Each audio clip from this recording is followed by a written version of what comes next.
بسم اللہ الرحمن الرحیم۔ السلام علیکم۔ اسلام فل میں آپ سب کو خوش آمدید کہتے ہیں۔ آج کا ہمارا موضوع حضرت دانیال علیہ السلام کی ایک خاص تمنا جو حضور اکرم صلی اللہ علیہ وسلم کے ایک صحابی حضرت ابو موسیٰ اشعری رحمۃ اللہ تعالی علیہ نے پوری کی، وہ تمنا کیا تھی اور وہ خواہش کیسے پوری ہوئی؟ چلیے چلتے ہیں اس موضوع کی طرف۔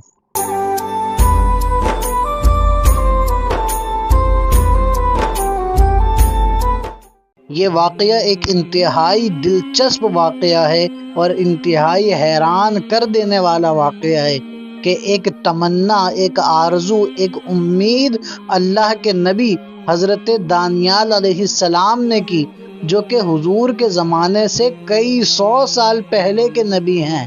وہ حضرت دانیال علیہ السلام کئی سو سال پہلے ایک تمنا کی، اللہ سے انہوں نے ایک دعا کی اور وہ دعا کا اثر یہ ہوا، وہ دعا پوری حضور کے صحابی حضرت ابو موسیٰ اشعری رحمۃ اللہ تعالی علیہ نے فرمائی۔ تو اب جان لیتے ہیں کہ وہ تمنا کیا تھی، وہ خواہش کیا تھی اور کیسے اسے حضرت ابو موسیٰ اشعری نے پورا فرمایا۔ چنانچہ البدایہ والنہایہ میں اور نزہۃ المجالس میں یہ روایت درج ہے کہ حضرت دانیال علیہ السلام نے اللہ تعالیٰ کی بارگاہ میں ایک دعا فرمائی، اور وہ دعا یہ تھی کہ اے اللہ، مجھے حضور اکرم صلی اللہ علیہ وسلم کی امت دفن کرے۔ اب ذرا اندازہ کریں یہاں ہمارے ناظرین و سامعین کہ حضور کی امت کو اللہ تعالیٰ نے کتنا بلند مقام، کتنا عظیم مرتبہ عطا فرمایا ہے کہ اس کو دفن کرنے کی تمنا کہ امت دفن کرے، یہ انبیاء نے رکھی ہے۔ چنانچہ حضرت دانیال علیہ السلام نے یہ دعا اللہ سے فرمائی کہ اے اللہ، مجھے حضور اکرم صلی اللہ علیہ وسلم کی امت دفن کرے۔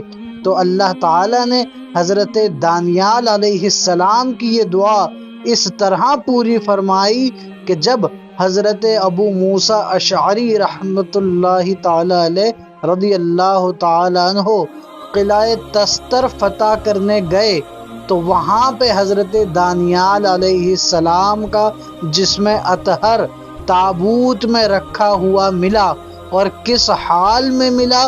حضرت ابو موسیٰ اشعری رضی اللہ تعالی عنہ فرماتے ہیں کہ جب تابوت کھول کر حضرت دانیال علیہ السلام کا جسم مبارک دیکھا گیا تو ان کا جسم بھی سلامت تھا اور تمام رگیں برابر چل رہی تھیں۔ اب ذرا ہمارے ناظرین و سامعین اندازہ کریں کہ اللہ تعالیٰ نے اپنے انبیاء کرام کو کیسی زندگی عطا فرمائی ہے کہ کئی سو سالوں کے بعد بھی دیکھا جائے تو وہ اس طرح سے حیات ہوتے ہیں کہ ان کی رگیں بھی برابر چل رہی ہوتی ہیں۔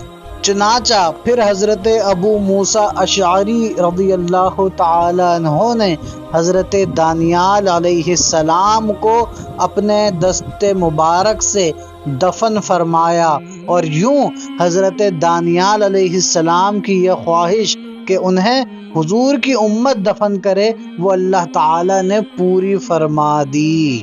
السلام علیکم ورحمۃ اللہ۔